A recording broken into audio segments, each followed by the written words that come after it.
More Than Easter by Sergio de Soto, the official blog. Sergio de Soto. Good morning. Tomorrow is Easter, and I'm not writing to correct anything about that. I'm writing because I love you, and because I believe what you're celebrating is even more beautiful than you may realize. Most of us grew up with Easter as an event, a sunrise service, a hymn about the empty tomb, and that matters, it truly does. The resurrection of Yeshua is the hinge of history, but I want to invite you to see something deeper, not instead of what you already hold, but beneath it, the foundation. The table was set long before. Centuries before that weekend in Yerushalayim, Jerusalem, the God of Abraham, gave his people a meal. Pesach, Passover, a lamb without blemish, blood on the doorposts, unleavened bread broken in haste, a cup lifted in the night. This wasn't just history, it was prophecy enacted, a living picture of what was coming.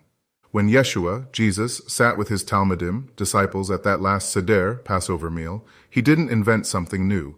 He reached into the oldest story his people knew and said, "This is what it was always about. This bread, my body, this cup, the new covenant in my blood." He wasn't replacing the meal. He was revealing what the meal had always meant. The Brit Chadashah, new covenant. Not a replacement, the fulfillment. The prophet Yirmiyahu, Jeremiah, spoke of a day when Hashem, God, would make a Brit Chadashah, new covenant, with the house of Yisrael, Israel. "I will put my Torah, instruction, within them, and on their heart I will write it, and I will be their God, and they shall be my people." Yirmiyahu, Jeremiah 31:33. Notice what's new, not the Torah itself, but where it lives, not on stone, on the heart. The covenant isn't a departure from everything that came before. It's the destination everything was walking toward. When Yeshua lifted that third cup at the Seder, the Kos Geula, the cup of redemption, and said, "This is the new covenant in my blood," he was declaring, this is what Yirmiyahu saw. This is what Pesach has been pointing to for 1,000 years. It's here. This is precisely why Yeshua came, not to start a religion, not to give us a set of beliefs to check off. He came to enact this covenant, and yet, somehow, the modern church has largely missed it. We celebrate his death and resurrection without understanding what he was sealing when he sealed it.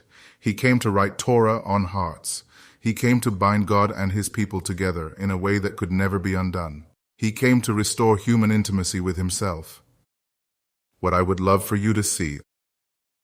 I'm not asking you to stop celebrating. I'm asking you to celebrate more. Not just an event, but a covenant. Not just a moment in history, but the fulfillment of a promise spoken over your life before you were born. When that bread is broken, know that it echoes back to matzah, unleavened bread, eaten in faith on the night of deliverance. When that cup is lifted, know that it carries the weight of redemption.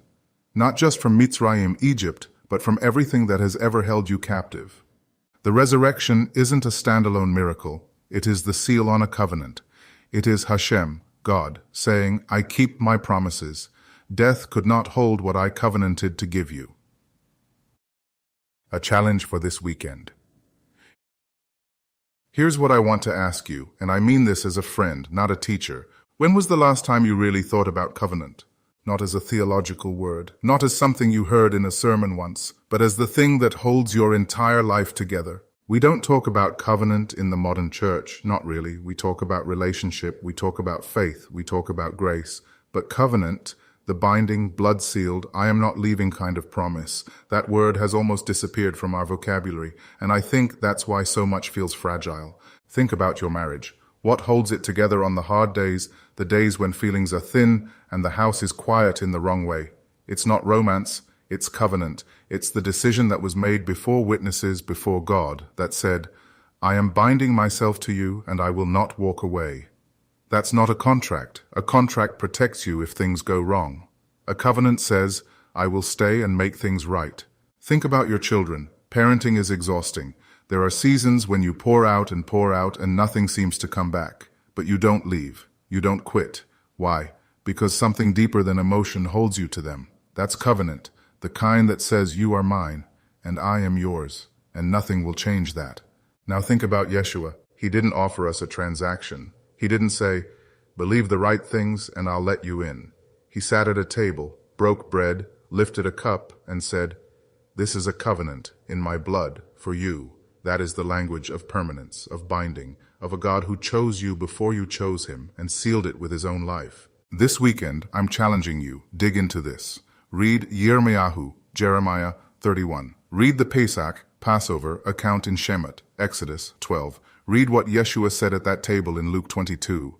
And ask yourself, what changes in my life if I stop treating my faith like a relationship I can drift in and out of, and start treating it like a covenant that was cut on my behalf? What changes in your marriage, in your parenting, in the way you show up for the people God has put in your life? Covenant is not a word for theologians. It's the word for anyone who has ever promised to stay. A blessing for you. So wherever you are this weekend, whether you call it Easter, whether you call it Pesach, whether you've never thought about the connection, receive this. You are loved by a God who set a table for you before the foundation of the world, a God who wrote the ending into the beginning, a God whose covenant is not fragile, not conditional on your understanding of it, but written on your very heart. Celebrate this weekend, but celebrate knowing that what you hold is ancient and alive and deeper than any single tradition can contain. With love and shalom, peace, Sergio.